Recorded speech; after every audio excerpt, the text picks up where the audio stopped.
Matt, with the coronavirus issue, do you have any grasp of whether this is contained to just Jason Spriggs and possibly Jermaine Ifedi, or whether this could be a bigger issue for you? I think, Jason, we feel pretty good in regards to everything right now, with where we're at. So, I mean, this is now, a couple of weeks that we've been in this intensive protocol. We're kind of getting used to this quote unquote new schedule that we have. And everyone's been really good with the, when you're in this protocol, the way that you go about meetings, the way, wearing the mask all the time. And so, but we do feel strongly that, you got to keep your fingers crossed. You never know. Every day is a new day, but we feel pretty good about it. How is Spriggs? Is he symptomatic? Again, I don't know about the symptoms, but I haven't been told anything either way. So I'm figuring that he's pretty good. Brad Biggs. Coach, what challenges are there when you have 8 offensive linemen for practice? Yeah, well, probably one of the biggest challenges is some of the times when you use some of those guys, for the look team and or after practice, you get a little extra work here or there. So, we're in a position right now with when you have that number of guys, we plan and prep as much as we can. I like one of the things that Coach Castillo does with some of these younger guys is gets a lot of extra work when he can. And so now you have an opportunity where you have a couple guys that are dinged up, and now it's their time to go out and get some reps and see where it goes. But it can be challenging rep wise, but it's exciting other ways and just guys getting opportunities. Dan Wiederer. Matt, how do you go about game planning when you have no idea what you can trust or who's actually going to play for you on the offensive line? And then in addition, can you give us some more clarity on what happened to Mitch? Sure. Yeah. Well, one of the things that you have to do when you're game planning is you got to try to forecast, where guys will be at, which we're somewhat in a way, you have to do that anyway. In this year with all the COVID, you never know. You kind of have to have backup plans. So we try to, as we're creating a game plan, we try to think of all those situations, and then schematically you have to be able to adjust. I think that if you don't adjust and you just do things the way you've always done them, at least for a contingency plan, then you'll end up being in trouble. That's just in fairness to everybody. So I have a lot of faith in our coaching staff across the board and being able to do that. And then with Mitchell, he just got dinged up on that one play that we put him in on. And so, he's currently rehabbing things and just working on it that way. It's unfortunate, and I know that he's bummed out, but at the same time, that's, he kind of landed on it weird, and that there's, that's where that's at. Deion Miller. Matt, first I'll follow up with Mitch. Is there a long-term issue you expect there? And then what are the challenges for Nick with the offensive line as fluid as it is right now, and what he has to do to prepare for Sunday?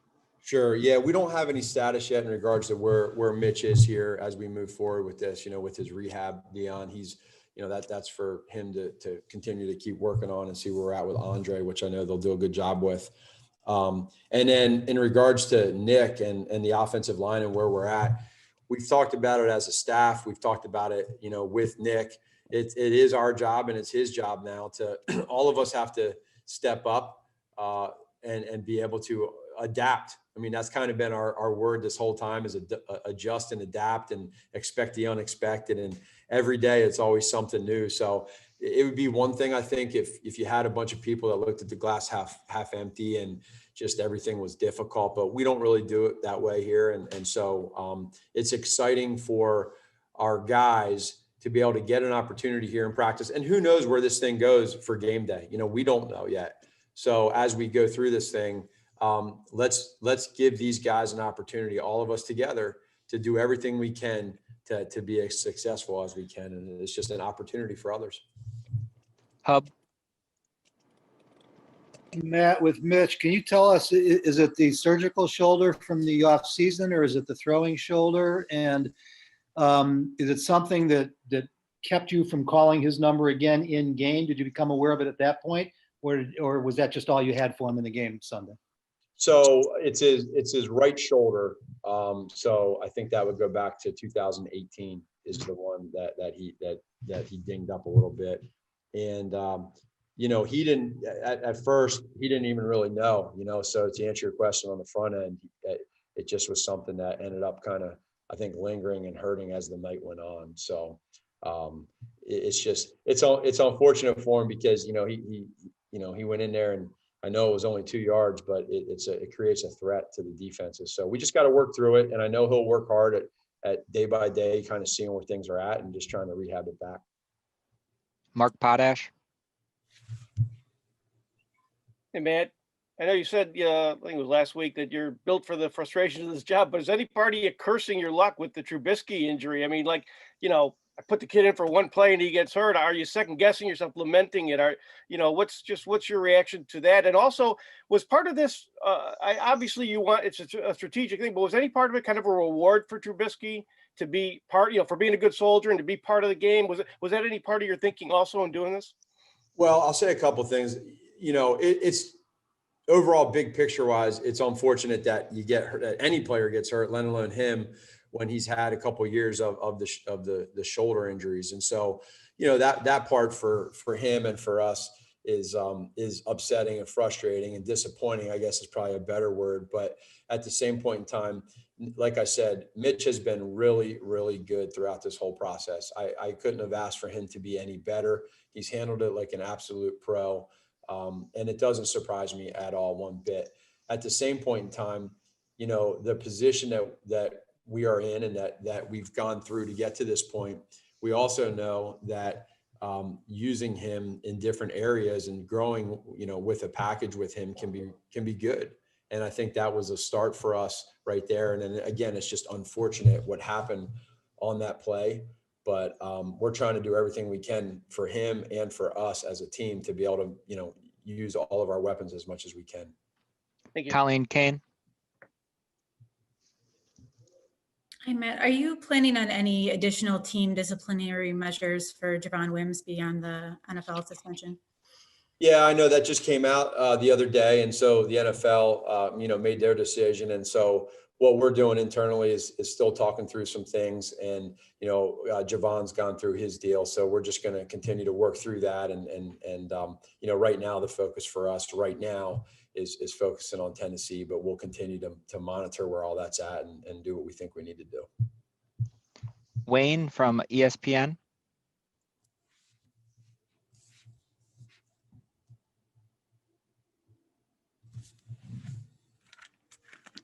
Wayne, go ahead and unmute yourself there.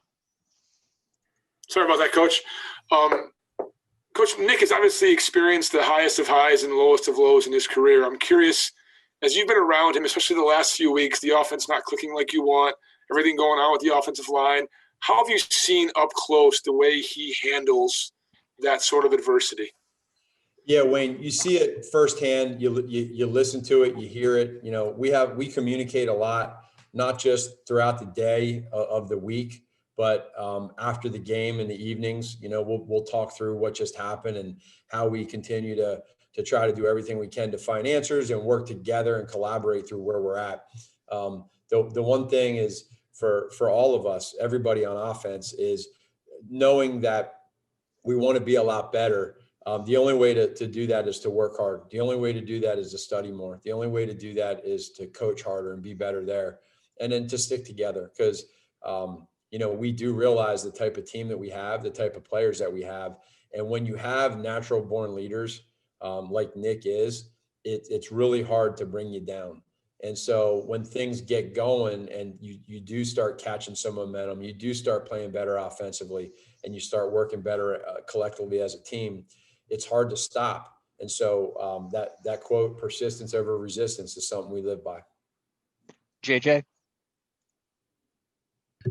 Matt, if you guys are without so many offensive linemen on Sunday, can you realistically do the things you would want to do as an offense, or would you have to essentially try to scheme to counter having so many guys out on your O-line? Yeah, you have to understand a few things for us is you just like that, the contingency plan. So if you have who you think you may have, then you go ahead and you plan for that schematically, what the things that you think are the strengths of those particular players.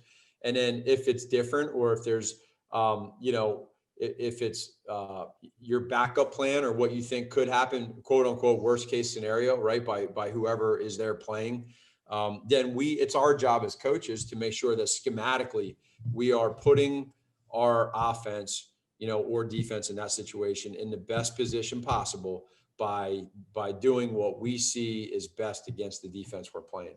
And so that's our job as coaches, and that's what we'll do. Pat? Matt, the other day when you were talking about your struggles in the third quarter all season, you said you've tried a lot of different stuff. Can you tell us, were you talking about what happens in the locker room at halftime? Were you talking about strategy? And if it was what happens in the locker room, can you give us any detail there without giving away state secrets? Well, no, there's no secrets to it. That what goes on in the locker room is so fast. By the time you get in there, you get with your guys, you talk to the players real quick. Before you know it, you got to run back out. So I think it's more so of the format and the communication that goes on between our assistant coaches and how that works with them talking to the players and what the players are liking, because they have input as well. And then what are we seeing? Adjustments within the game. Is there unscouted looks that we haven't seen that we got to prepare for possibly until we stop it? And then for us, as for instance, in our scenario, us coaches getting together for a quick less than 5 minutes and just talking through, okay, what plays have we not run yet, or what plays are successful that we have run, and how do we want to go ahead using that moving forward coming out here to start the third quarter. And here's what I would tell you on that, Pat, is that really what I think you start to see is negative plays and penalties are drive stallers. And when you have those, it hurts, because not only does it hurt your field position, but it just hurts your rhythm. So if we can just stay away from penalties, stay ahead of the chains, it will really do us wonders. And it's just unfortunate that we haven't scored, hardly any points in the third quarter, and we just got to continue to keep fighting and doing whatever we can, but also focus on it. You can't just throw it to the side. You got to realize that we're not good in the third quarter. So how do we get better? 2 more for Coach. Mark Grody. Hi, Matt. Do you think Tyler Bray is ready, if needed, to be the primary backup for the Bears? Would he be ready to come in and quarterback an entire game or an entire half if Trubisky can't go? I hope so, because he's only been with us 8 years, or I should say been with me 8 years. So you guys I mean, you know how much I appreciate Tyler. And again, these are situations right now where whenever we see what happens with Mitchell, you're able to have a guy like Tyler that has been in this offense for a long time, and he's grown a lot. And he hasn't had a lot of chances per se, other than preseason. So if Tyler ends up being the backup, he's one play away, just like that. And so, you guys talk about contingencies and strategies and all that. We got to, those are all things you got to look at.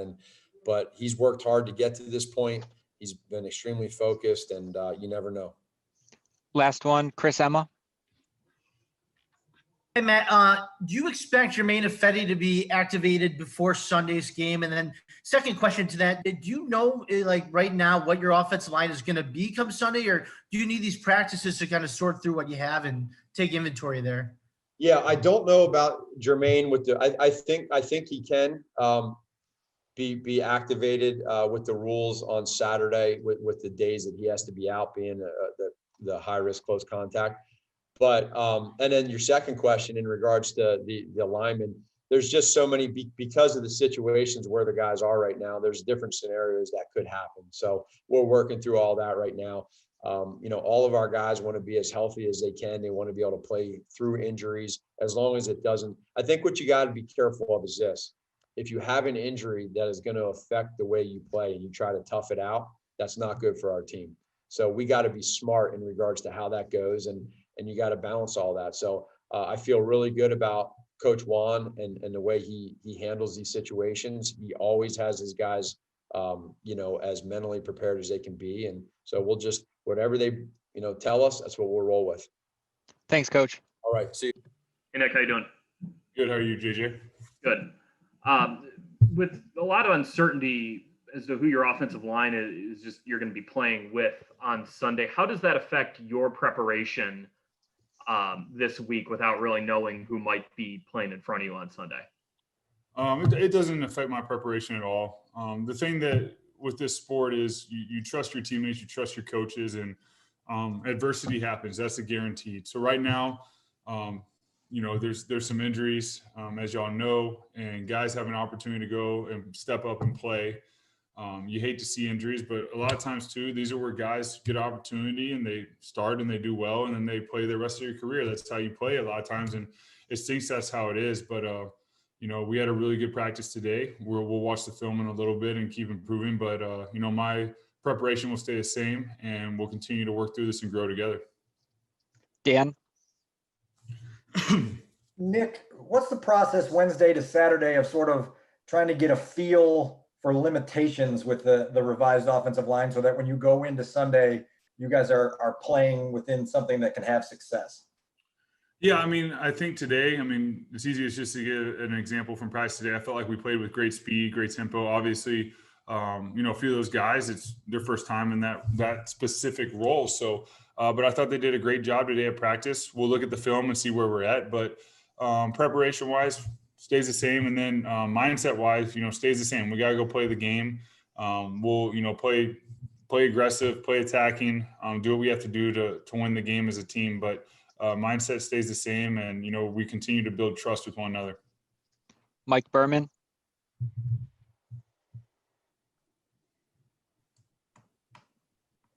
Nick, with Mitch getting that opportunity the other night, at least to come and get injured,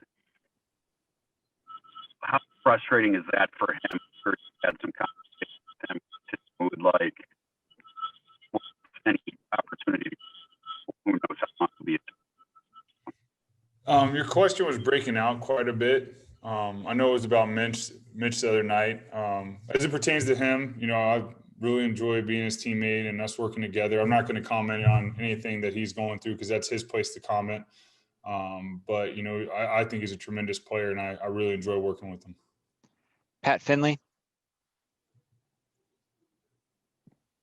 Matt Nagy was talking to us earlier in the week about, you guys' struggles in the third quarter, trying to put a finger on why. Do you have any sense for why you guys have had a rough go of it, particularly that first drive of the third quarter too? And have you ever been part of something like that in any of your stops? I think that's something we're working on putting a finger on and figuring out, and it's going to take the coaches and the players to do that. And the biggest thing is just going in, at halftime and talking through things and just making sure we're ready to roll going into the third quarter. And that's something we can work through and get right. But once again, it goes back to trusting one another to get it right. And third quarter has been a lull for us throughout the season. It has been unique, but we have an opportunity to fix it, and we're going to work towards that. Kevin Fishbane? Hey, Nick, I'm wondering, from a process standpoint, you find out that Cody and Sam can't practice today. So what goes for you as the quarterback, that dialogue with the center to get ready to go for practice? Yeah, we have a routine throughout the day with watching film with the centers, early in the morning before the day starts to make sure we go through the different cut-ups and different looks. And then we have blitz meeting, we have all those, but we like to get that in before the day. So that's a great time with anyone who's going to play center to go through it, talk through the calls, what we're thinking. So when we get to the blitz meeting, we've already seen it, and then we get to practice and walk through, and we go through it, and that's why we do what we do. It's just continuing that routine, continuing that dialogue in between our sets of plays, talking through stuff if we need to, and then just being on the same page. We're not going to be perfect, but as long as we know if we make a call, hey, where our limitation could be if they bring a blitz, we're going to be fine.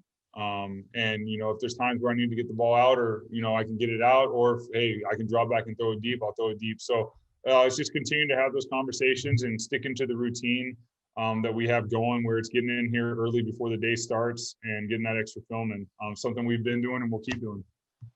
Wayne from ESPN. Hey, Nick, you have a long history in your career of kind of performing your best when your back's against the wall, when people outside the team write you off. And I'm curious why you think that is, why you succeed in those moments or have succeeded. I think just it's so easy to write people off so quickly. And I'm not just talking about myself. I think that we do that too much and just as human beings, and we don't allow people to struggle and go through adversity. I'm not the only one. There's plenty of people out there that overcome stuff every single day. And it's just continue to believe, have faith and trust, and continue to work through things each and every day. Not every game's going to be perfect. Not every day is going to be perfect, but there's a lot of blessings we all have in life, and just focusing on those, focusing on the gratitude. And there's some days after games where it's tough, but you realize that, for me, one of my favorite, parts is I get to wake up and I have my kids, I have my wife. I'll come in, I'll do my COVID test, and I'll go pick up breakfast and go home and be with my kids and my family for a little bit before I get back to work. And that's something that sort of resets me. My faith is obviously the most important thing. It surrounds my entire life. But this is the greatest team sport too. So I don't play an individual sport where I go out and play golf and it's in my head. I think the thing with team sports is when you go through adversity, you really start leaning on each other. You really start growing together. And there's a lot of us here. That's our first year together being with the Chicago Bears. So it's our first real time to go through adversity and learn who we really are as people throughout this time. So there's been positives even with these, how the season's gone.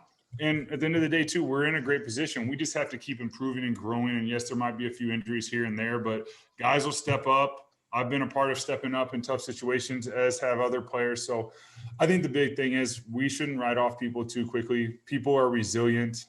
Once again, not talking about myself, talking about people in general. It's amazing when you believe in people and you show that you believe in them, what they can do. And that's really a message to kids out there. Anytime, kids going through something or anyone's going through something, you give them kind words of affirmation. I mean, y'all are all people. If someone said something nice to you and you were having a rough day, you would probably respond with, okay, it's not as bad as I think, and maybe happy, and it could turn everything around. So going through adversity in sports is the same way. You get an opportunity to lift people up and go through it. So it's not always a bad thing. Deion Miller. Nick, how would you assess your play over these last 5 games, and what are you learning about the character of this team through this adversity right now? Yeah, I mean, playing is, just continuing the garner reps and build that database of information. Obviously, I want to continue to play better and better and better, and I'm not where I want to be, but I'm working every single day to get better for my teammates and my coaches and the Chicago Bears. I know it doesn't just happen. It happens with, continuing to trust my routine, whether it's film study or what it may be, and then continuing to endure adversity in a positive way, and making sure I don't, let negative thoughts come in my mind, as we've all experienced, and just continue to lean on my teammates and coaches. So with my play, I want to continue to improve. I want to continue to get better and better and better. And I think that's all of us, because, we have a lot of room for improvement. And I know that the mindset on the football field today was, let's just keep getting better and better and just focus on the little things. So I'm doing that as well. I'm not where I want to be, but I'm going to keep working towards that goal of getting better. Couple more for Nick. Chris Emma.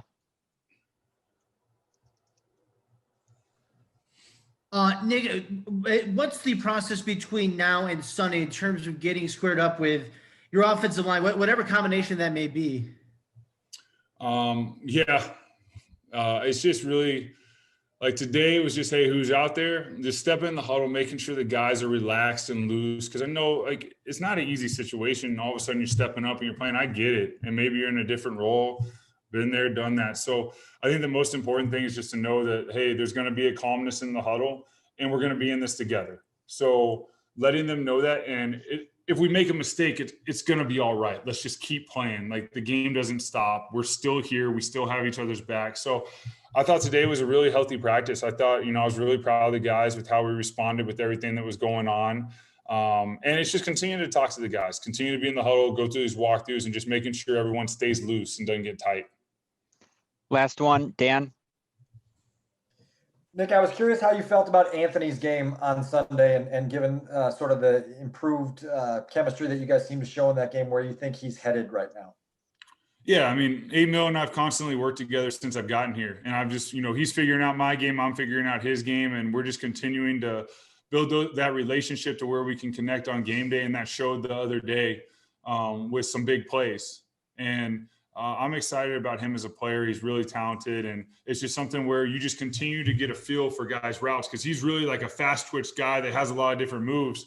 So a lot of it's just trusting he's going to be and letting him know where I expect him to be and let him do his thing because he's talented. And hey, but you got to be here, and he knows that. But I want him to be him because he's got a lot of talent. So that's something we're going to continue to work towards, and I'm really excited about that relationship and playing with him on game day. Thanks, Nick.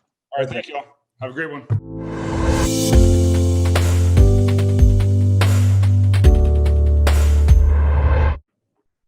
Thank you, Rick. Thank you, Tony. We appreciate your opening remarks. We've got a lot of questions, obviously, in the queue. So as we said, please keep your hands raised and raise your hand, but also please identify who you're asking your question to, whether it's of Rick or whether it's of Tony. So we're going to go ahead and open up the questions now. The first question is from Scott Merkin of MLB.com. Go ahead, Scott. Hey, Tony, how long did it take you to figure out you wanted to do this once you were approached about the White Sox job? And what kind of adjustments do you see, even though you've been involved in the game, what kind of adjustments do you see that will need to be made in your repertoire from when you managed last to now? I think as far as the timing, I was surprised when I first got the call. And the second conversation, I had thought about it more and had my reservations based on why I retired after 2011, and was challenged about those reservations. And the more I thought about it, and this is like the next day or two, I seriously thought, if you put exactly what I mentioned before, being upstairs for, 9 years, watching the game closely, I've described to my friends as torture because you're seeing it and you can't do anything about it. Soon thereafter, I realized I was either going to have to stop complaining about being upstairs or go downstairs. And if you're going to go downstairs and you have an opportunity like you have with the White Sox, that's when it got serious. And now, what I expect to change, I think the more you think it changes, the more it stays the same. I watch closely all the postseason. Primarily, it's our team against their team. There's a score. I do think the question that's asked most often is the wealth of information that helps you prepare. And I embrace it. I know our coaching staff will. I think people that watched our clubs the years that I managed know that we were always information seekers. How that factors into game decisions, I think you take the value of that information and maybe have a better chance to put players in a position to succeed. And going to be open about that, but I do know that, and I think I have a good experience at this in the sense that once a game starts, it's a very volatile experience. Players, not machines, how they vary, how the game may be changing within innings, much less series, game to series. That's why I think it's more important. It's very important that we use the term observational analytics. Once you got all that preparation, you got to watch the game and be ready to. So I think the difference is the preparation will be better. Looking forward to it, but the actual game decision making will be much like what I learned. You watch the game and figure out how to put people in a position to win. Next question is James Fegan from The Athletic. Tony, in the past, you have expressed your disagreement with, players kneeling for the anthem and protest. And at the start of this season, 5 of the players that you'll be managing going forward kneeled for the anthem. How do you kind of see like you would be able to navigate that disagreement and still build a relationship of respect and trust with the players you're taking over with? Well, it's a good question. I like the way you ended, build a relationship, because that's what the first priority every year is for staff and I to build a relationship of respect and trust with the team. And you want to get that family feeling. I know in 2016, when the first issue occurred, my initial instincts were all about, respecting the flag and the anthem and what America stands for. There's been a lot goes on in a very healthy way since 2016. And not only do I respect, but I applaud the awareness that's come into not just society, but especially into sports. If you talk about specifically baseball, I applaud and would support the fact that they are now addressing, identifying the injustices, especially on the racial side. And as long as it's peacefully protested and sincere, and what I'm learning more and more, like with the Players Alliance, and especially with the White Sox, when your protests actually have action-oriented results, way that you're going to impact to make things better, I'm all for it. At the same time, I do believe if you check White Sox, A's, and the Cardinals, I can name you, at least, the White Sox, whether it was Chet Lemon or Junior Moore or Harold Baines, and you go to the A's with Dave Stewart, Dave Henderson, Ricky Henderson, Dave Parker. You go to St. Louis with Ray Lanford, Brian Jordan, Reggie Sanders. I mean, I'll take my chance if you talk to any one of those people. There's not a racist bone in my body. I do not like injustice, and I would support exactly what I mentioned. Anything that's peacefully done and sincerely thought of, and especially with an action at the end of it, will not be a problem.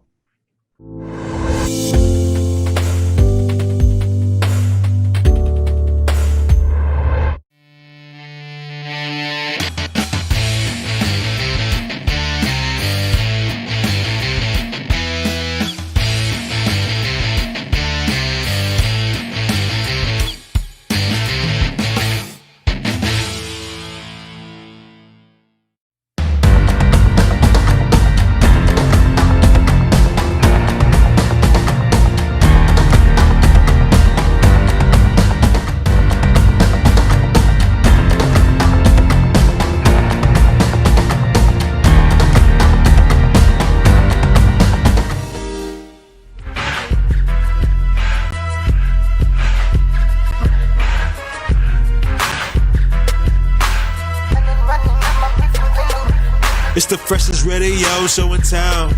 Feeling marvelous, I've been with Jerry Riles. It's the freshest radio show in town. Feeling marvelous, I've been with Jerry Riles. WCPT. WCPT. This the coldest boys show. You were getting the hour from 6 p.m. to 7. Chillin' with Lauren Cox and the man Marvelous. Shout out to Mr. Riles and the Italian style. You sports is the only politic. WCPT. WCPT. It's the freshest radio show in town.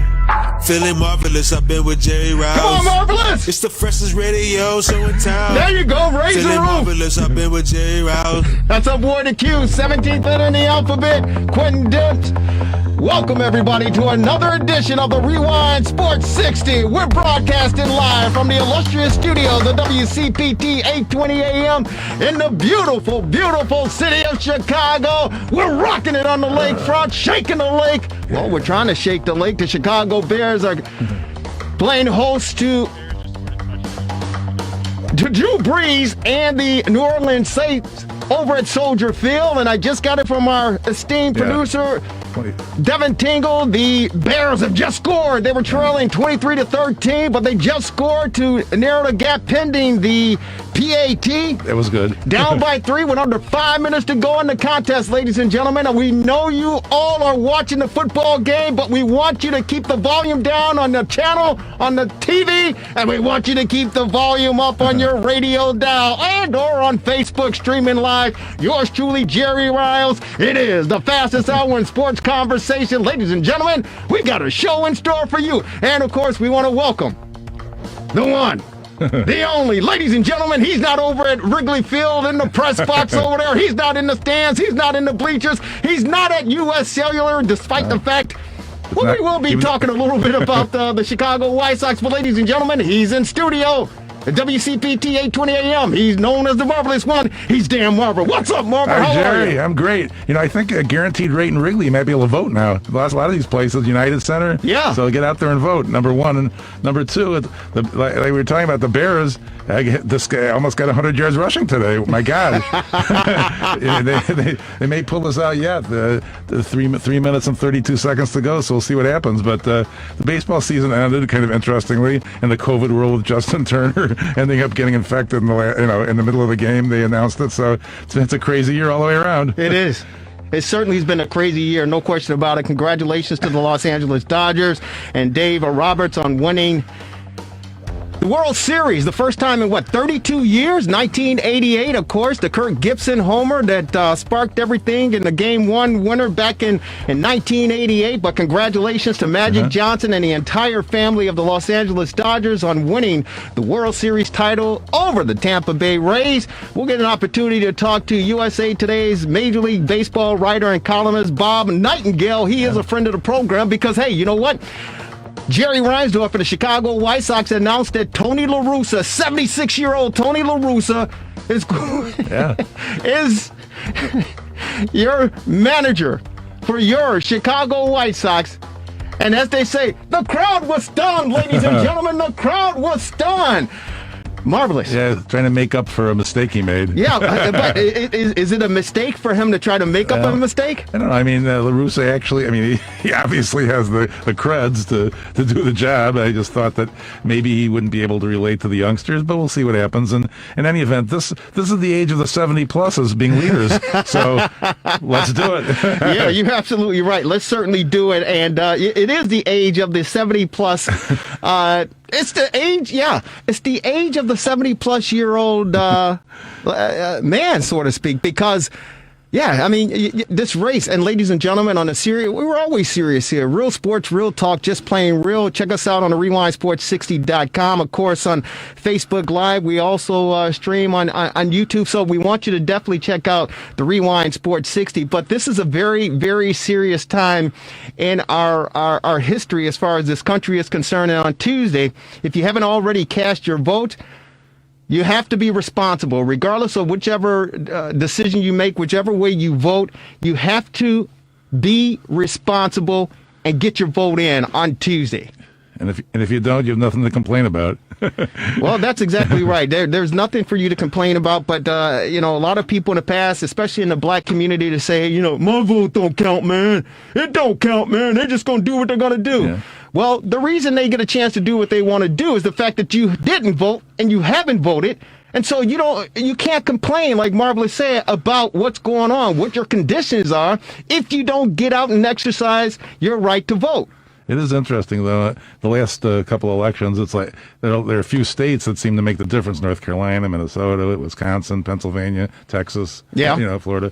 So it's like it's almost like your vote maybe means more if you live in those states, as it turns out. Well, for this race that's coming up, these elections that are coming up, the key major states, obviously, there is Pennsylvania, it's Florida, it's Texas, it's Georgia, it's even Ohio, Wisconsin. I think it was a swing state, but regarding the numbers and COVID-19, I think that state, our neighbors up north, I think they're swinging in the other direction. But those are typically the key states that will decide the presidency. And from records and from what the pundits are saying on both the outlets, and I educate myself, ladies and gentlemen, I'm not as astute as some of my colleagues are concerned as far as politics are concerned, but so I do try to check out and take in CNN, MSNBC, Fox News, because I want to get an overall perspective on the parties, the candidates, and the position. And the pundits are saying Florida, obviously, that's a big one. And when who I consider the greatest president of all time, president number 44, that of course Barack Obama, when he won, I mean, he took Florida. And all the presidents in the past, you win Florida, you pretty much got it signed, sealed, and delivered. So this is going to be very, very interesting to see how everything unfolds. And we have, close to 80 million people, Marvelous, who've already cast their vote? Yeah, it's incredible. And some of it has to do with the pandemic, and a lot of folks are able to vote early, unfortunately, that may have too much free time on their hands, shall we say.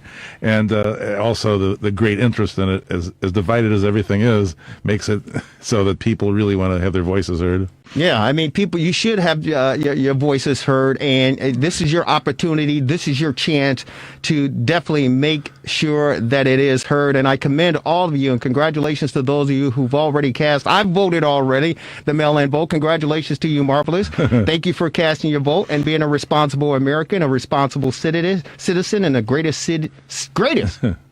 country in the world. That, of course, the United States of America. And speaking of the greatest president of all time, you would agree, wouldn't you, Marvelous? The greatest president of all time? Of all time here in the United States. Of all time? Of all time. Okay, well, I don't. I mean, you agree with me, don't you? I mean, I don't think it was James Polk. No, of course it wasn't. It's number 44. Okay, you know who he is. There you go. Yeah, it was this guy.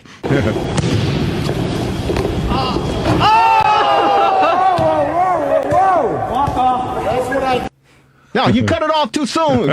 You cut it off too soon. But if you didn't hear it, check it out again, the sounder.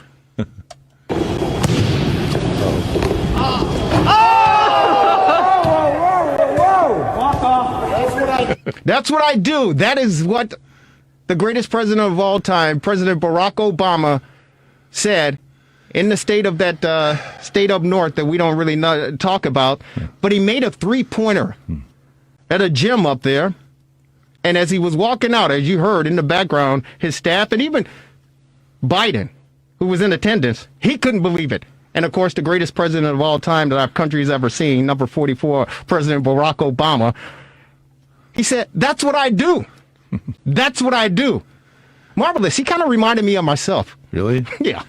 He's a left-hander. I'm a left-hander. I got the jumper from the baseline. I swish it just like that. He reminded me of me. Well, there you go. You got a lot in common. Well, we got some things in common. I don't know if we have a lot in common. He was the president. I think he made more income. Yeah, his income bracket is a lot higher than mine. There's no question about it. Our number here is 773-763-9278, 773-763-WCPT. If you want to jump in, if you have any comments you want to make regarding anything in the world of sports, and of course the Bears are trying to hold on to get their sixth victory in this halfway through this NFL season. They're taking on Drew Brees and the New Orleans Saints over there on the lakefront, 23-20. 2-minute warning. 2-minute warning. We're going to keep you up to speed, and as soon as the game is over, we'll break down all the stats as far as the game is concerned, and hopefully before we're out of here, the fastest hour in sports conversation, we'll get a chance to hear from your head coach of the Chicago Bears, that of course, Matt Nagy, and his presser, and hopefully it is for a Bears victory, and I wish I had an opportunity to talk to Matt Nagy before we go to our first guest, Bob Nightingale. You love the guy, he's fantastic, but I wish I had an opportunity to talk to Matt Nagy, and I would ask him the question. I think it was about the 4:43 mark in the first period of action, the first quarter of action in this football game, where he actually pulled Nick Foles and he put in Mitchell Trubisky. 1 carry for 3 yards. Why? I thought that maybe the helmet came off. I didn't hear any other explanation. And kudos to Joe Buck and, of course, Troy Aikman doing the color and the play-by-play, and, of course, Aaron Andrews on the sideline. But none of them, they didn't. You said maybe it was a helmet malfunction with Nick Foles. They didn't say anything about it, and I'm scratching my head. Why are they trotting this guy out here? No, we don't. Listen, Nagy, and this is what I would ask. Yeah. I go, listen, Matt, we do love you here in Chicago. Your play calling is a little suspect, a little skeptical, but the one thing you don't have to do It's childish trickery stuff. Don't bring Mitchell Trubisky in for. You're not doing anything to help yourself. The other thing I thought is they're trying to match Taysom Hill, which is what the New Orleans does. They're two different, believe me. Yeah. They're like night and day when you look at those two. Yeah. When you look at Hill for the Saints and you look at our Trubisky, they're night and day. They're night and day, and it makes sense. It makes sense from New Orleans' perspective. And Sean Payton, he has a track record. So it makes sense when he's going to do something like that. As far as Matt Nagy is concerned, I don't think so. I don't think so. But before we get an opportunity to talk more about the Chicago Bears, Bruce Heron, our regular Sunday contributor to break down the Bear games, will be joining us again at the conclusion of this game. And hopefully the Bears can hold on to improve to 6-2 and take total control of the NFC North. The Green Bay Packers, what a game. Yeah, well, the Minnesota Vikings. Now it's funny. I thought that maybe we'd get a break after Tennessee playing Minnesota. It's not going to be so easy either. Not at all. Not at all. But well, we'll get a chance hopefully to talk a little bit more regarding the Bears and their progress. Again, hopefully they'll get a victory. Bruce Heron will be joining us, the former linebacker, number 51 in your program, number 1 in our hearts. But before we do that, we'll get a chance to go out west and bring in a friend of the program. Ladies and gentlemen, you've heard him on the Rewind Sports 60 many a times, and he's joining us on this Sunday, this Bear Sunday. He writes for the USA Today as the writer, columnist, Major League Baseball. He's on our TR60 hotline. Welcome to the program again. He's Bob Nightingale. Bob, how are you? Yeah, doing well, thanks. Hey, man, thank you so very much for taking some time out on this Sunday, this football Sunday, to join us. But you know what? And you've been fantastic. And we actually, we talked with you when it all unfolded as far as Jerry Reinsdorf putting Tony La Russa's name out there as a candidate to become the next White Sox manager, replacing Ricky Renteria, and many people, definitely here in Chicago, and a lot of my colleagues, they thought it was just a joke. And of course, around the nation, many people simply couldn't believe it for the simple fact that Tony La Russa, 76 years of age, and we thought, you can't do that. No, Rick Hahn said we're going for an experienced guy. We're going for a guy that these players can relate to and who understands today's game. And this is the direction we're going. We're going from step A to step B, and we're ready to win the championship. And hey, man, you put it out there. You stuck to your guns. You said it was going to happen, and it certainly did this past week. How did you feel? Let me ask you that. I got to ask you how you feel, because, it's very difficult, especially in this industry, to be out somewhat on an island by yourself, and everyone is taking shots at you left and right, not believing your work is impeccable. There's no question about it. But people taking shots at you and saying, hey, this guy is crazy, or he's just leaking out some information just to keep people off track or whatever. How did you feel once the announcement was officially made by the Chicago White Sox this past week in Rick Hahn? Well, I was confident it was going to happen. And the only way it wasn't going to happen is if Tony La Russa turned it down. I mean, he was their guy all along. And then, he accepted the deal on Monday.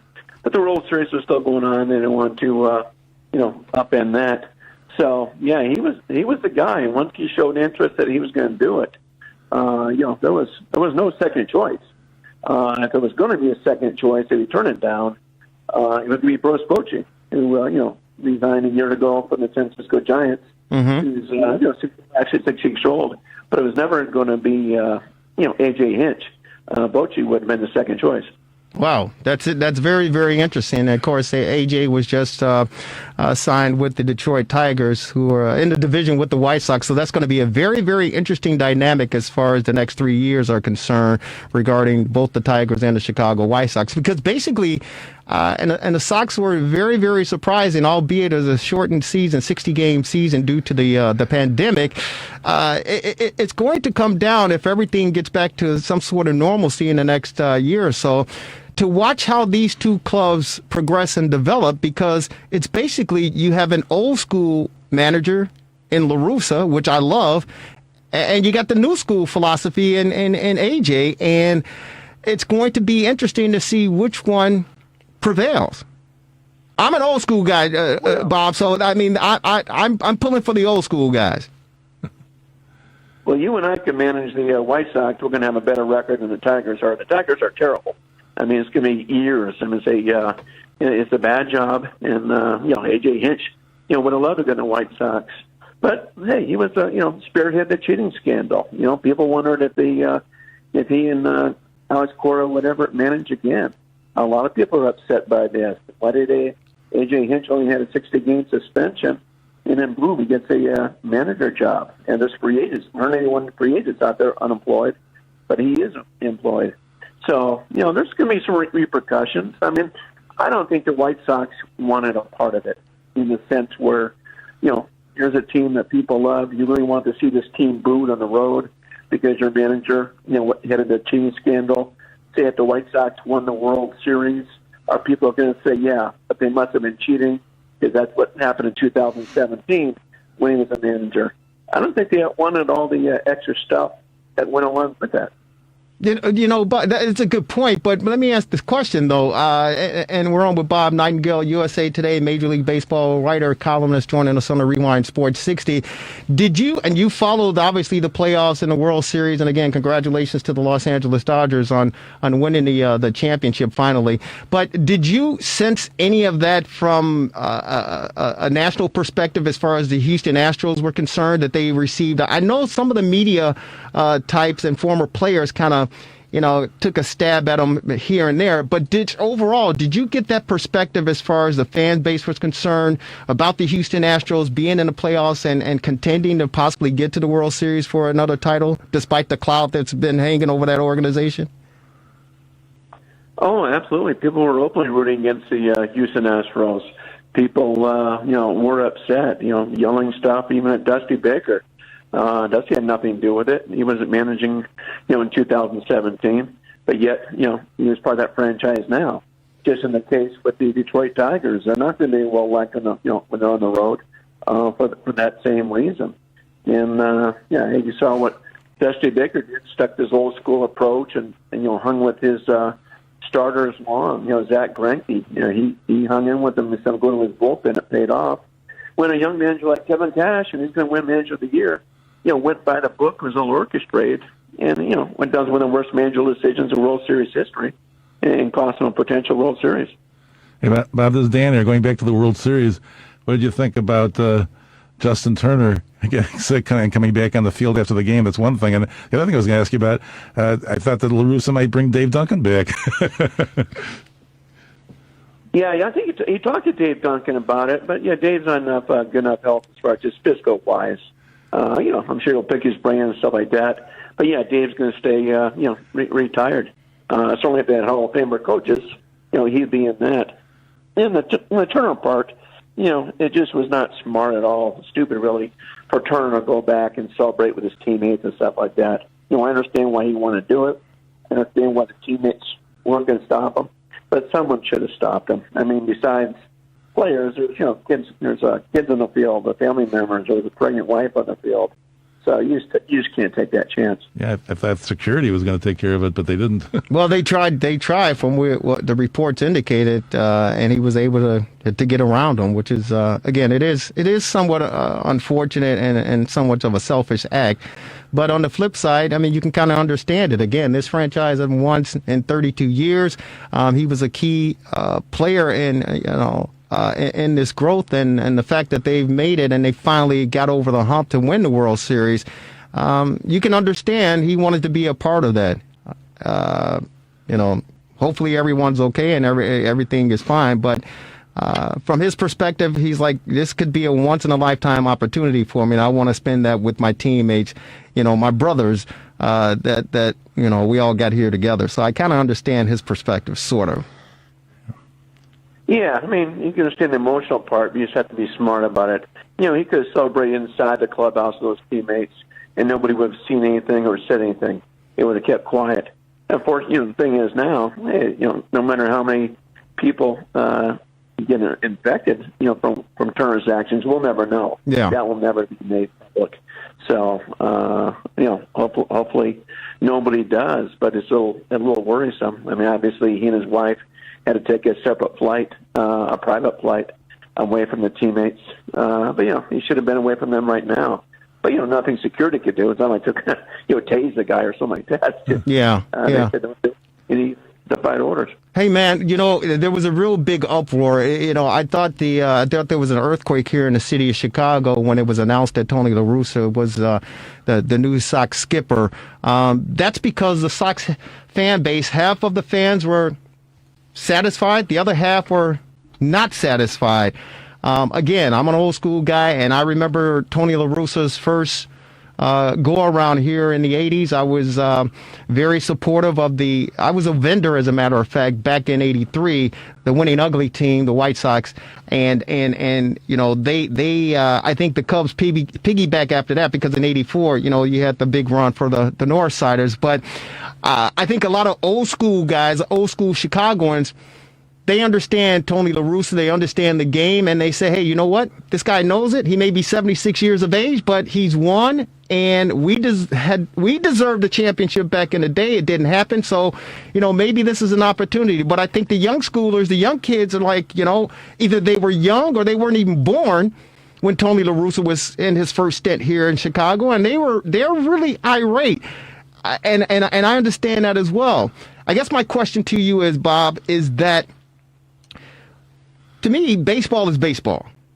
And I understand you have to, tweak it here, fine-tune it there. But at the end of the day, baseball is baseball. Do you see that Jerry Reinsdorf is saying, you know what? This guy is a baseball mind. And the talent that we have, if we get some extra pieces, that we can win this championship, and we can win maybe multiple championships. Whereas the old school people, the new school guys are like analytics. And we saw what happened in the World Series. Does it matter, in your opinion, from you covering the game, old school versus new school's perspective? How do you see it? As long as you win. I mean, obviously, when Tony La Russa walks in a room, he's got everybody's respect. And there's only two guys in history, that remember two guys in history that won more games than Tony La Russa. He's in the Hall of Fame for a reason. He took three teams to World Series championships. People say, "Oh, how can you relate to guys, flipping a bat and showing emotion?" It's the same guy that managed Ricky Henderson. He had Reggie Jackson. He had the Bash brothers. Dennis Eckersley pump his fists. This guy invented the bullpen usage. That's what got Ricky Rennery fired with the mismanagement of the bullpen.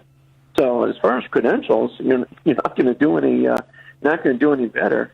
And when this guy left the playing field as manager, it's not like he went back home and just sat on the couch and ate potato chips. I mean, he was one of the Arizona Diamondbacks front office. Was a vice president with the Red Sox when they won the World Series 2 years ago with Joe Madden with the Angels. So, the gauge is just a number. Does this affect, how did this affect? Because a lot of people are also saying that Jerry Reinsdorf, it is his baseball team. He is the owner.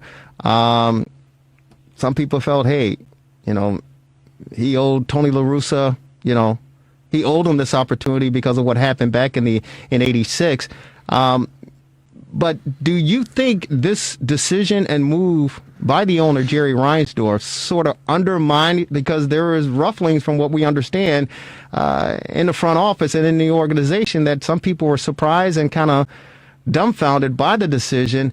Did this somehow, the decision, undermine Rick Hahn and Kenny Williams because it appears they wanted to go in a different direction? I don't believe that. I mean, if somebody's really upset by it, they could quit. I didn't see anybody turn in the resignation. I mean, if Jerry Reinsdorf wanted us three to be the GM, we'd be the GM. So he's one who writes the checks. But you're still talking about a Hall of Fame guy and a guy who didn't cheat to win his only World Series. So there's a big difference. And Rick Hahn used to be a player agent, and he had A.J. Hinch as a player. So they go way back. But there's a lot of things on the Houston Astros and A.J. Hinch. There's books coming out. There's documentaries. We saw what happened last year when Carlos Beltran was involved in the cheating scandal, and he got fired before he managed a game. What if more stuff comes out now with Hinch? So. No, I mean, it's like how can you go against the decision to hire a guy who's in the Hall of Fame? Yeah, and Bob, when we have another season again, it's it's going to be this. The Twins and the Indians are going to be the competition. They both made the playoffs, obviously. Forget about the Tigers and the Royals, obviously, just for the division. So they really have a good chance to be a playoff team for time to come. Yeah, I mean the Twins aren't going away.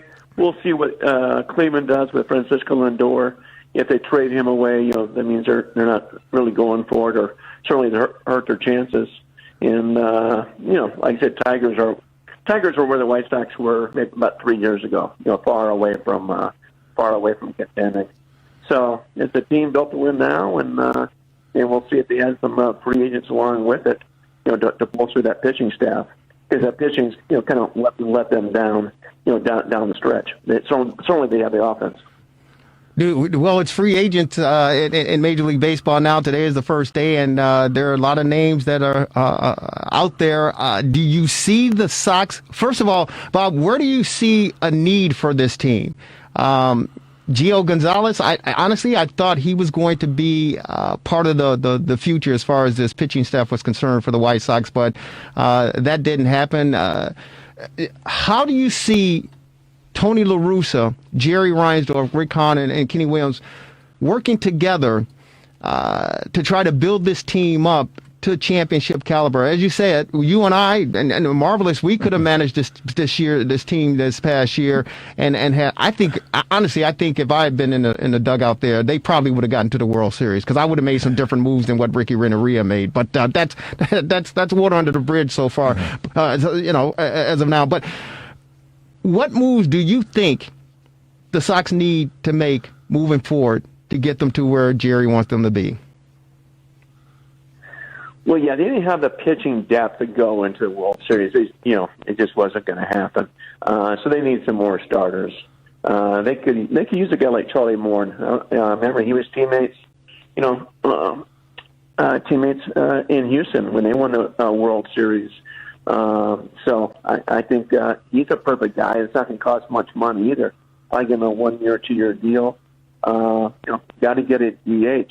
Be kind of fun to take Nelson Cruz away, but I would think a perfect guy would be Michael Brantley, also from the Astros, who's a free agent. So they're not far away. Just need some more pitching, and obviously, you're going to have some more young guys step up and help out. Guys, young pitcher who opted out, Kopech, he'll be around all next season. So they should be in good shape. Certainly they'll be favored to win the division. Hey, let me ask you real quick, and we do appreciate your time again joining us on this Sunday, the Rewind Sports 60s. I can't remember who mentioned this, who told me, and the Cubs haven't they didn't pick up the option for John Lester, so he's out on the market. Would it be too far-fetched for the White Sox to say, hey, you know what? Let's give him a 1 year deal, see if he can come over here and help us out? It might be tough. I mean, in the sense where, he got hit around, pretty good last year in the National League. In American League, obviously, a lot more deeper, more talented offenses. Mm-hmm. So I think he would have a time, switch over to the American League. Yeah. I would think a Charlie Morton would certainly make more sense, or someone that used to the American League, pitching lifestyle. And the only reason I forget who brought it up to me, but the only reason I bring it up is the fact that it's one thing that I hate being a Chicagoan, because I love both baseball teams, both the Cubs and the Sox, and with them both making the postseason, I was hoping that they would go deep into the postseason, and who knows, playing the World Series. Crosstown Classic, but it didn't happen. But the one thing what happens in this city between the two ball clubs, they always, for some reason, seem to swap players. Whether it's Sammy going over from the Sox to the Cubs, or, Ricky Renteria coming over from the Cubs to the Sox. I've always hated that. And hence, that's why I asked the question about John Lester. Hey, man, listen, thank you so very much for taking some your precious time on this Sunday to spend with us to get us up to speed as far as the Sox are concerned, and Tony La Russa. And, we'll continue to pick your brain, man. Keep up the great work, and we love what you do. Thank you so very much. All right, my pleasure. Take care, guys. Sounds good. That's Bob Nightingale of USA Today, the writer, columnist, joining us on the Rewind Sports 60. And if you are watching a Bear game and you're listening to the fastest hour in sports conversation here in the greatest city in the world, that, of course, Chicago. Marvelous. What's going on with the Bears? Well, Cairo Santos was able to hit a 51-yard field goal in these weather conditions to tie the game, and now it's in overtime with 13 seconds left. So the Bears were able to come back and tie it, which looked pretty dismal when they were down by 10 with just a few minutes left. But they came back, tied the game. Now we're in overtime with about 9:23 to go in the overtime session. So hopefully they'll be able to pull this out. It'll be remarkable. Wow, it is remarkable. And you got to take your hat off and say kudos to the Bears defense because they have kept this team in this game. They have kept this team in the game, and they're playing lights out. And for the Bears, good. They gave up 20 unanswered points to the Saints coming out of the locker room, right. And then they fought back to get back into this football game. Indeed. Yeah, so, that's keep watching, but turn down the sound. Well, there was one other thing I wanted to bring up to you. If you guys want to jump in and talk with us while we're waiting for the conclusion of the Bear game, hopefully we get an opportunity to, well, I don't know if we're going to get any Matt Nagy press conference because time is running down, but I wanted to ask you, Marvelous, as well as those of you who are listening to the show or you got us on your computer. Let me say this, first of all. Let me say this. It's 2020. It's the first day of November. We're heading in 2021, okay? Listen to me. And Marvelous, I love you. I love you too. And of course, the man on the street, Marty B, because you guys are old school guys, and you have your transistor radio. Not that old. For you you're old school guys. Yeah. I'm an old school guy. Yeah. But for you youngsters out there, where's your transistor? Let me show you on it.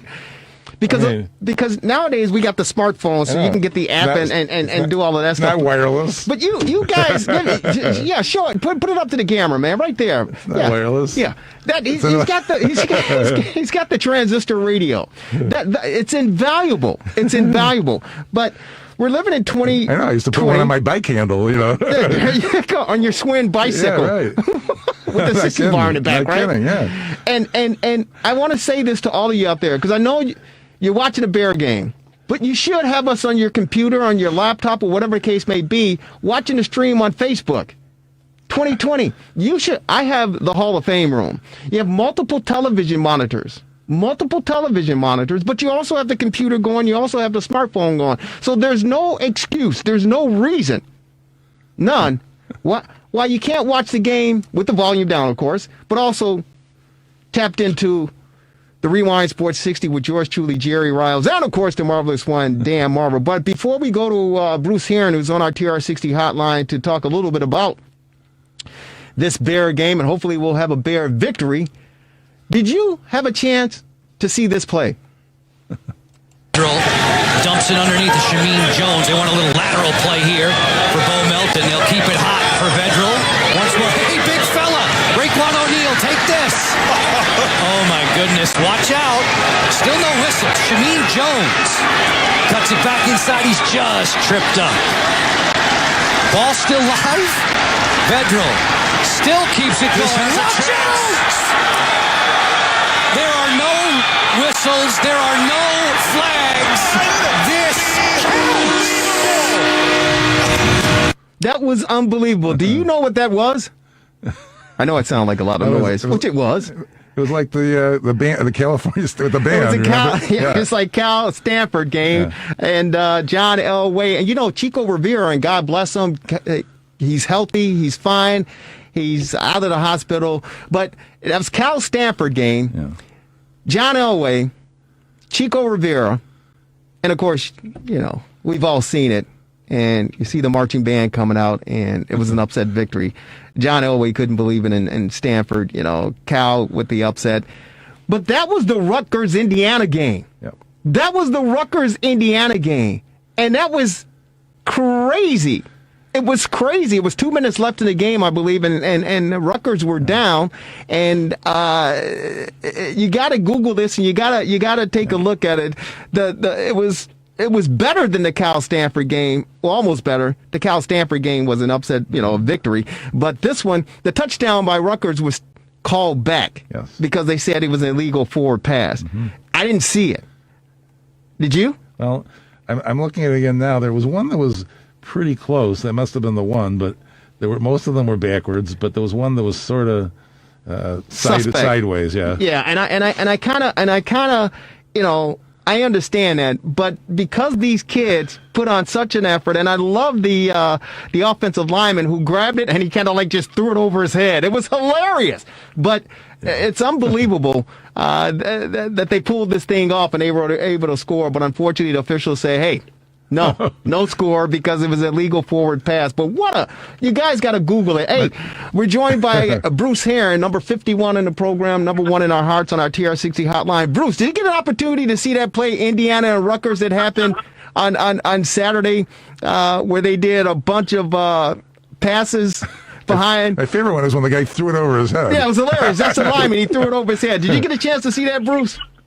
No, I did not. It's hilarious. You got to Google it. Rutgers, Indiana. They called it back. Rutgers. It was unbelievable. It was similar to the Cal Stanford game that happened. What was that, in '86 or whatever? It was hilarious. It was hilarious. But they called it back because 82 actually. 82. But they called it back because of a illegal forward pass. But I love the fact that these kids had the determination, the energy, and the creativeness to try to pull this thing off and actually score a touchdown to get back into the football game. But unfortunately, they didn't make it happen. Bruce, how are you? I'm doing good. How about yourself? Hey, man, we're hanging in there. We were hoping for a Bear victory before we got out of here, but it looks like the game is in overtime, and they've come back after giving up 20 unanswered points in the second half to the New Orleans Saints and Drew Brees, and now we're in OT, and we're hoping that the Bears can hang on and go to 6-2, man. What do you think? Oh, man, I tell you what, this has been a real struggle.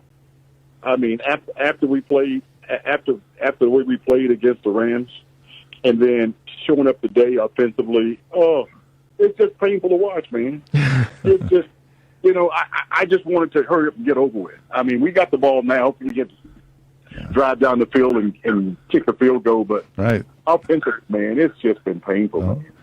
They've cracked the 20-point threshold, at least. That was my bar for winning. Look at him now. I'm watching this crap now. He just gets sacked. I mean, he has no mobility whatsoever. Who, Foles? Yeah. Yeah, he's thrown an interception in 7 straight games, they were saying, too, so that's no badge of honor. So, Bruce, I don't know. I'm sure you've been watching it since the kickoff. In the first quarter of action, I think at the 4:43 mark, Matt Nagy pulled Nick Foles for one play and brought in Mitchell Trubisky to run a play around to the left side.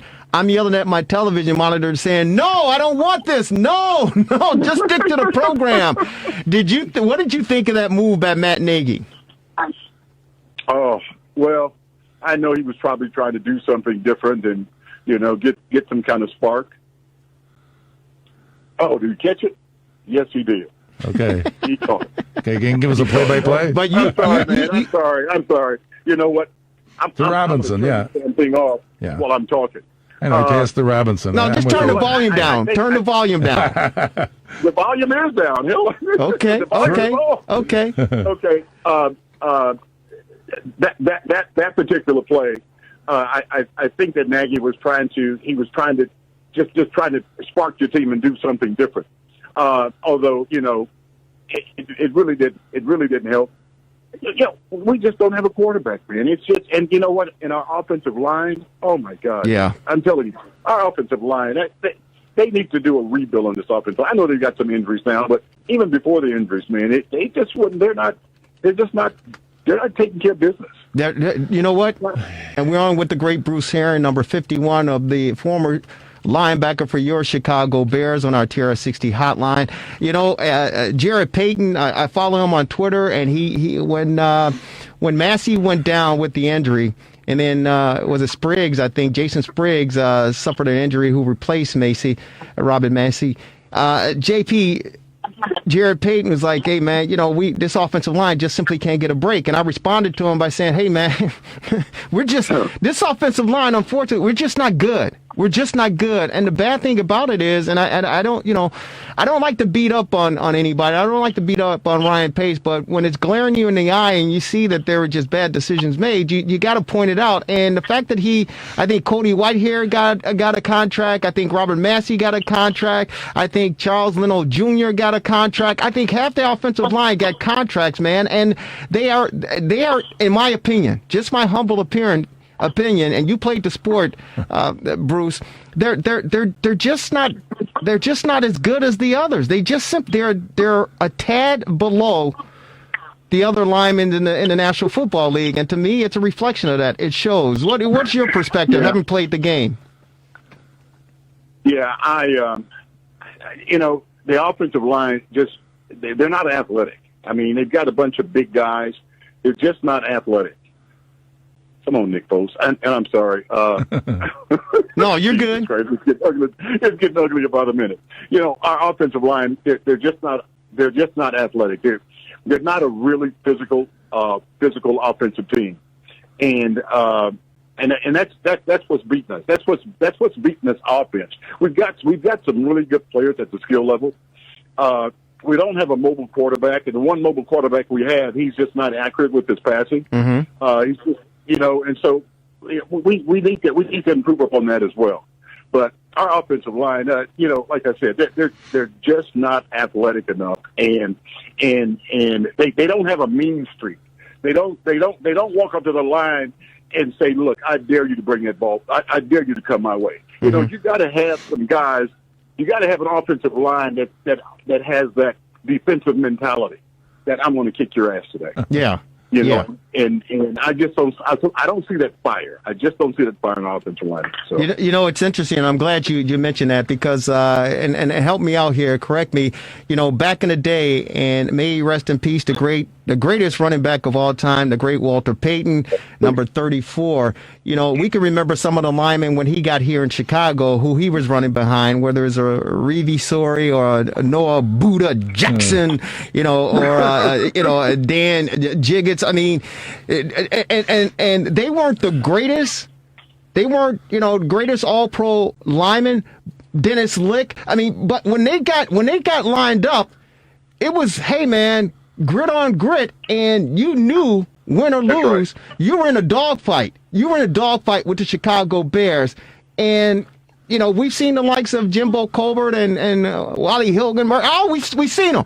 But I say Wally Hilgenberg. But the point I'm trying to get across is that this offensive line that we're experiencing this season, they don't even come close to those lines that we've seen in the past as far as Chicago offensive linemen are concerned for the Bears. They don't even come close to that. Guys, there's another thing in play. November 3rd, 3 p.m. is the trade deadline. So maybe they could get some help there. I mean, there are teams like Houston, even that's 1-5. They have receivers that they might trade. It might not be a bad move to try to beef up the line and get some more receivers. I mean, that's another thought. Do you see that happening? And let's say, I know there are a couple linemen that were on the docket, and I think other teams, I think Buffalo Bills were looking at someone. But do you think that's possible that the Bears? First of all, I don't think that they can find somebody off the scrap heap that's going to be, respectful enough to come in here, because they couldn't. They signed guys who don't even deserve the contract, and commend them for getting the contract, but they're not good enough. They're simply collectively as a bunch aren't good enough to get the job done. But do you trust Ryan Pace to make decisions to try to bring in some type of help for this offense? Bruce? Well, I tell you this much. Ryan Pace is all we have right now. So, you have to trust him. You have to trust him to make the right decisions. Although, I mean, we've got a number of players on our team right now that you question his ability to do that. But if the Bears are trying to get to the playoffs, trying to win more than one game in the playoffs, they're going to have to do something with the offensive line. And we've got what do we have? A day and a half left, 2 days left before the end of the trade deadline. Mm-hmm. Into the trade deadline, and some teams that look at some teams that have no chance of going to the playoffs this year, but they've got a rock solid one or two offensive players. Offensive linemen. Right. That we should be talking to them, but you know what? At this point, I don't think the Bears are willing to give up any draft picks at this point because they over the last 2 or 3 years, man, they haven't had a whole lot of draft picks. Yeah, I think that's something that's hurting this team right now offensively. We're on with Bruce Heron, former linebacker for the Chicago Bears, played back in 78 to 82 with the beloved. Yes. Yeah, number 51 in your program, number 1 in our hearts. It's interesting because the one thing I do like about this Bears football team, and obviously we're seeing it on the defensive side of the ball, is the fact that I truly believe they do have a lot of heart. I think they have a lot of fire. I think they have a lot of desire, and they want to prevail. Unfortunately, Bruce, when does it come to a point, because there are 3 phases of the game that we talk about, and this Santos guy is doing a heck of a job. He's doing a heck of a job. Yeah. And Eddie Pinheiro, who is our kicker, he may be looking for a new home. But from a teammate's perspective, and from a player's perspective, particularly on the defensive side of the ball, when you see yourself out there busting your ass every Sunday, every Thursday, whenever you're out there, and then you see this mediocre performance on the offensive side of the ball, when does this begin to wear on you and you say, hey, man, this isn't working. We're getting our ass kicked out here. We're trying to keep you in the game, but you guys aren't performing. When does that ever sink into the locker room? Because I know this team and Matt Nagy and the organization, they try to keep it away from the public and from the media. But as a player on the inside, when does this thing start to somewhat crack and possibly unravel? Well, I don't think it's going to unravel any more than it already is. What I think that needs to happen is our defense has got to come together and say, listen, our offense has some struggles. Let's go. We have to go out here and win this game ourselves. We have to cause turnovers. We have to intercept balls, and we have to put it in the end zone. Let's not depend on our offense to do it. Let's go take care of business ourselves. Let's win this thing ourselves. And that's the attitude these guys have got to have. I know when I played, one of the things that Buddy always screamed at us, and we always had a top 5 defense, even when I was playing for Buddy. But Buddy's mentality, and he drove it. He instilled that in us. He drove it in our minds every damn day in practice. About listen, damn it, I don't want to come up with it. I don't want to hear anybody's excuses about what the offense is doing and what they're not doing. Go out there and let's win this damn thing ourselves. Win the damn thing yourself. And that was the mentality, man. I mean, we just went out and we played our ass off. We didn't always have the best talent, but I tell you what, Buddy was a gamer, man. He came up with all kinds of defenses to throw offenses off and put us in position to where we would have a chance to win. We didn't have the fastest linebackers. I was the fastest linebacker on the team at the time. Then we got Otis Wilson. Of course, Otis was, big and strong and fast. Mm-hmm. But prior to Otis, I was the only guy that had some speed. Mm-hmm. But that didn't say that the other guys couldn't play. Of course, they could play. We all had things about us that was pro material, and that was beneficial to being a good linebacker, a good player.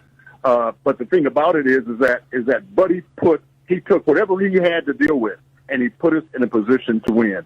And that's one of the things that I complain about with the current Bears defense. Bruce Heron, I don't think they're always in the best position to showcase their talent. Bruce Heron, join us on our TR60 hotline. Hey, that brings up an interesting point, an interesting perspective. Do you think the Bears, well, defensively, they haven't really lost much. They got Chuck Pagano, who took over for Vic Fangio, and like you said, the defense they're playing lights out. It was addressed after the disappointing loss to the Rams last week. It was addressed the question was asked to Matt Nagy, should he relinquish or turn over the play calling? And he said in so many words, no, we're all responsible, and we're going to continue to do what we're going to do. Do you think it's a mistake for him to continue to call plays for the Bears? From Matt Nagy? Yes. Well, I know Matt Nagy's first year here. I mean, he brought with him an offense that we were not accustomed to. They moved the ball around, put the ball in the playmakers' hands, and did a lot of things that being a Chicago Bear, the fans here, we were just not accustomed to. And last year and this year it's even worse. I mean, there's something missing. There's something missing, and part of what's missing is play calling. I mean, our play calling is just not where it needs to be. It's pedestrian.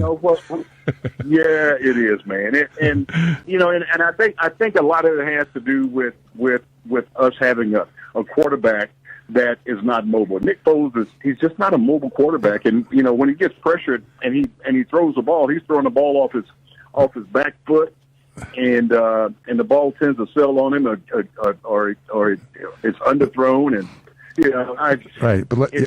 But Bruce, it's one thing after another when you got issues with your offensive line. You're right, Bruce. But yet you look at other teams. I was watching the early games today. There's people like Roethlisberger aren't very mobile. And it looks like they almost have more people playing on offense than we do, because they have nobody in the backfield, and they have 3 guys wide out. I mean, right. They got crazy. an offensive line for him. Right. And you stand back there and pick and choose. Look at Brady. It's the same thing.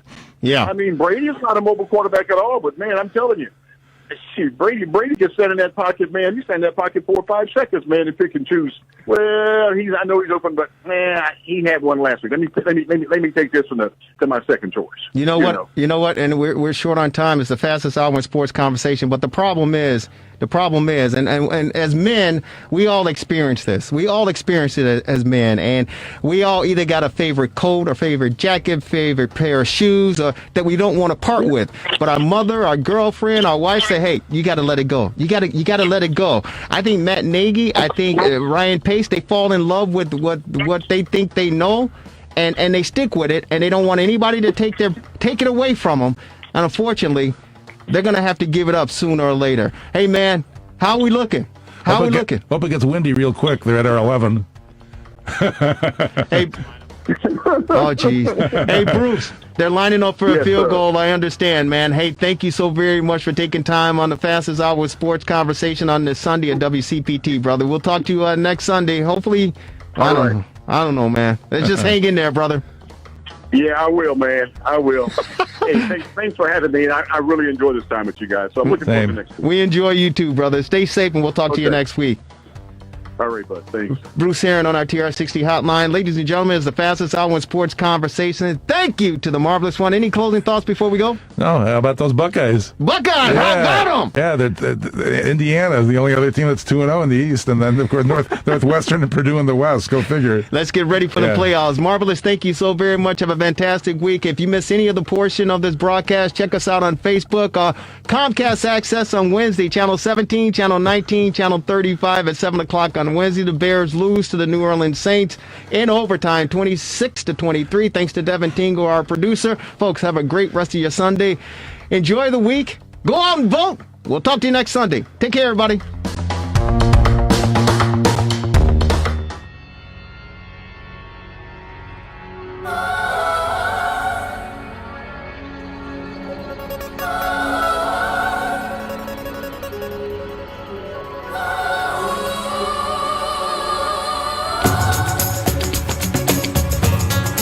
Welcome, everyone, to another edition of the Sports Medicine Update, a weekly podcast by yours truly, Jerry Riles. And, of course, we're joined by the Honorable Dr. Chadwick Prodromus. Dr. Chadwick Prodromus is the president, Illinois Sports Medicine and Orthopedic Centers. Doc, how are you? I'm great, Jerry. How you doing?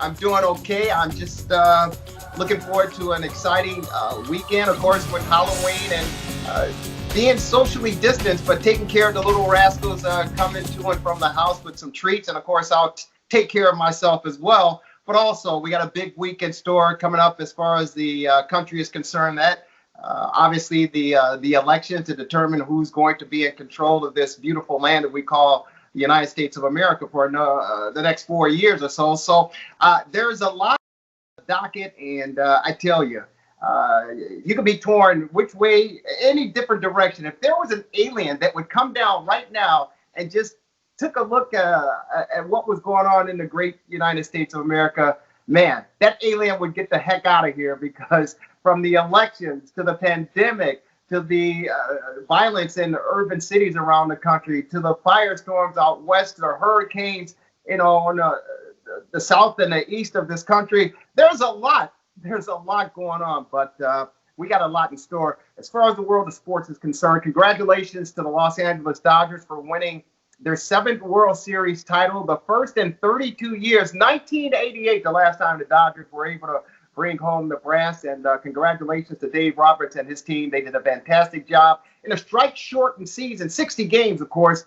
That obviously due to the pandemic, but congratulations. Doc, I don't know about you, but I was really, really surprised. As Buster Olney said of ESPN, he thought it was 5% chance that the season would get started, 0% chance that the season would crown a World Series champion. He was certainly wrong. Were you surprised that we were able to get through this whole 60-game schedule and get a World Series title? No, week after week. There's just a lot of overly fearful misinformation. All these teams should get through all their sports. They just have to be prepared to be a little flexible, maybe cancel some games here and there if it comes to that. But no, these guys are young, healthy people. The mortality rate is close to 0 in general for that population. You get it, you get sick. Some of them don't even get sick. You move on. I wasn't surprised in the least. It's interesting. Part of me, maybe it's the human side of me, but I was surprised, and I was happy, but surprised. I'm also surprised at the National Football League, Doc. Week 8, we're already halfway through the season, and week 8, and we're still playing games. Of course, the cases continuously go up, and teams are hit with it, but I'm just surprised and pleasantly surprised that the National Football League is still playing football Thursday night, Sunday night, Monday night, and, with a few adjustments here on Tuesday nights. But you're saying, and you've been saying it all along for the past few weeks, that you're not really alarmed with the cases, whether it be on the professional ranks or the collegiate ranks. And we'll get a chance to talk a little bit about a high school. But collegiately, Trevor Lawrence, the starting quarterback for the Clemson Tigers, tested positive a couple of days ago. He's going to miss 10. He's got a quarantine days or so. Important because Clemson will be taking on Notre Dame in about a week or so, and they're trying to see if he's going to be ready for that. I think a couple other players tested positive as well. We saw what happened with the Wisconsin Badgers, Doc, after beating Illinois up in Madison. Their starting quarterback was tested positive, and along with other teammates. I'm still surprised. I'm shocked, but you have a different perspective, and you shared that in our past podcast. For those who may not be familiar or aware with your perspective on how to handle the COVID and sports, share it with us. Sure, and I'll mention again, as I did last week, to all our listeners, I would strongly encourage you to look up something called the Great Barrington Declaration. By the way, that's Barrington, Massachusetts, not Illinois. It doesn't matter. Depending upon, there's still too much politics in this whole thing. Hopefully that ends next week one way or another. But depending upon your persuasion, some people might look at this in horror, some people not. But this was something that was created by some super smart people, Stanford, Harvard, and Oxford, epidemiologists. These are not hacks. These are some of the smartest people in the world. And their basic theory is you let young people get it because nobody dies. I mean, maybe there will be a case here or there, God forbid, but the mortality rate is essentially 0. Nobody dies. You build up herd immunity. And the herd immunity built up in the younger population protects the older population.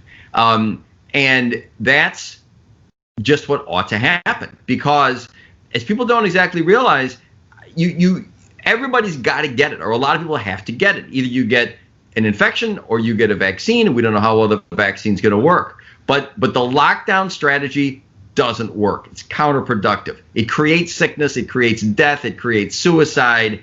It just doesn't work. So, the corollary to the Barrington Declaration, let young people get it, is protect the high risk. And that's doable. But trying to lock down the young people is highly destructive. And actually, it's kind of interesting. You brought up Trevor Lawrence and the SEC. And, the evolution of this was that the SEC was on board to play to begin with.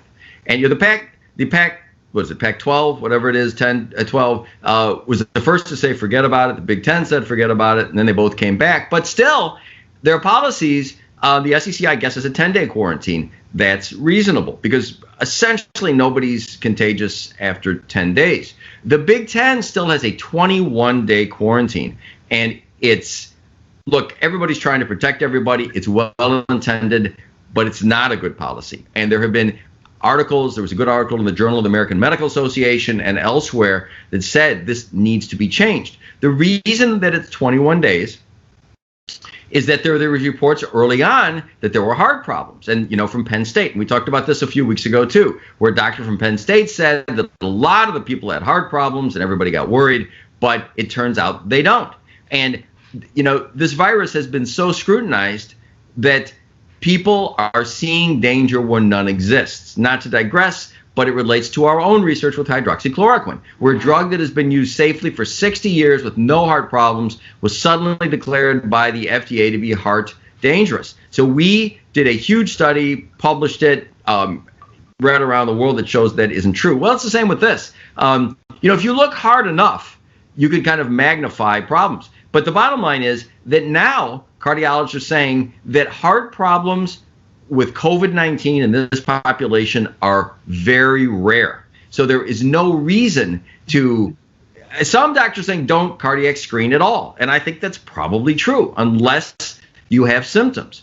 So the 21-day thing, unfortunately, Wisconsin, not only they're starting, but their backup quarterback is tested positive. Right. So, and it's a 21-day quarantine, and it just shouldn't be. It should be changed. I mean, I give the Big Ten credit for coming back at all. Whether they're going to be able to change their policy, I don't know, but they should. And again, follow the science, follow the experts. There just is no reason to have that long a quarantine. Again, contagion-wise, that wasn't the reason to do it to begin with, because originally they said 14 days. Well, 10's enough. But the 21 was because of fears of cardiac disease that turn out to be unfounded. So I hope they'll change that policy. But the only people that I worry about, as I've mentioned before, I worry about the morbidly obese. And the only place you find morbidly obese athletes in the United States, sumo wrestlers, accepted, which we don't have, are some football linemen. You have some in the NFL, you have some in college. And the one unfortunate person who passed from COVID in California was listed at 6'3", 355. I've mentioned that before as well. So I think let people get the disease. They're all going to be safe. But as I've mentioned before here, I think the old and the high risk should be protected. I think the young who are morbidly obese should be protected as well. That's the one group that gives me pause, and you see that here and there in football. Hardly ever in high school, here and there in college, a little more in the pros. But except for those people, they should be allowed to play. Not only are they not at risk, and obviously people that have other comorbidities, if you are very sick with something else too, don't play. But not only are they not at risk, but they protect the country. When these programs get cases and the whole team gets it, and everybody does well, this protects the rest of the country. It enhances herd immunity. Now, let me say something else to you. And I know herd immunity is also, like too many other things, has got to be politicized, right? But herd immunity coupled with focused protection.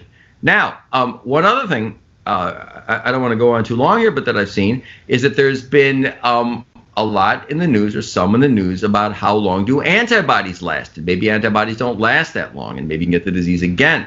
But real important area is with cellular immunity, and that has nothing to do with antibodies. So to say that antibodies diminish has very little to do with getting it again, because it doesn't mention cellular immunity. And is it possible to be reinfected? Yes, and this has occurred a few times, and it's been severe, but it's still rare, and in the low risk groups is really nothing to be afraid of. Doc, there's a lot to dive into, and that's what we love the Sports Medicine Update, the weekly podcast, because there's so much information that you provide us. There's so much insight that's useful and definitely helpful. But on the contrary, there's some information that some people say, hey, wait a minute, what is this doctor talking about? He must be off his rocker. We just had and condolences go out to his family. And the school and the classmates, but an 18-year-old freshman, I think, from Naperville, attended Dayton University, went away to school in August, no symptoms, no signs, nothing, a pure specimen of health, and he tested positive and started getting symptoms, and he came home and quarantined the whole 9 yards, and unfortunately, he succumbed. He had cardiac arrest, heart attack, and he died, and it's attributed to COVID. And it's only one individual, and we don't want to lose any individuals, but he's a young kid, 18 years of age. His mom said he was healthy as an ox, as they say, and he died of COVID. So when you look at that case, and I know it's one case, but there are people out there to say, we didn't want that to happen, and we don't want that to happen, so we're not going to put our young people in a position that it could happen again, whether it's on the collegiate ranks or in the high school ranks. How do you combat that? My heart goes out to the family, and you can have the discussion: did the person die from COVID or with COVID? And perhaps there were no other comorbidities. People die every year, significant number. From cardiomyopathies, from going back to Len Bias and whatever I'll kind of remember from out of the blue, and it happens. And so the issue is the cure going to be worse than the disease? And keeping these kids away from sports puts them in greater harm's way elsewhere. If you look at the overall numbers, though, the percent of people who will die with COVID in this population approaches zero. And having one person die with it is just not a reason to create a policy that creates death, that creates disease in the whole population. And it isn't as though, is one death too many? Yes, it is. But it isn't as though we have an answer. Locking people down and keeping them away of sports makes things worse. It's just not the answer. Well, unfortunately, the numbers, and we talk about the cases compared to the actual, illness and the medical side of it. But over the past week, for sure, the past couple to 3 weeks, the numbers across the board around the country, I believe in at least 37 states, Doctor, they have gone up. The cases have gone up, and the hospitalization has increased. The number of people or patients on ventilators have increased just in a matter of 10, 14, 21 days. So, yeah, it's out there. And I think the other argument that some people are presenting, Doc, is the fact that, when you make a comparison of people dying every day and, people dying automobile accidents or whatever the case may be, the experts and the scientists are saying when you look at the numbers and when COVID arrived here in the United States, and we're documented it back in March, you're looking over like a 7-month period, and you've got nearly basically 250,000 people who have died in a short period of time. And I think those are the numbers that are alarming people. And that's why a lot of people are fighting, i.e. our governor here in the state of Illinois, and J.B. Pritzker, saying we don't want to put the young kids in jeopardy. We don't want any more issues because we're already above the top as far as this pandemic and trying to protect people. Yeah, it's a specious argument. The young people aren't in jeopardy. They're just not. The young people are the people that protect the rest of the country. What you're doing is you're putting the country in jeopardy.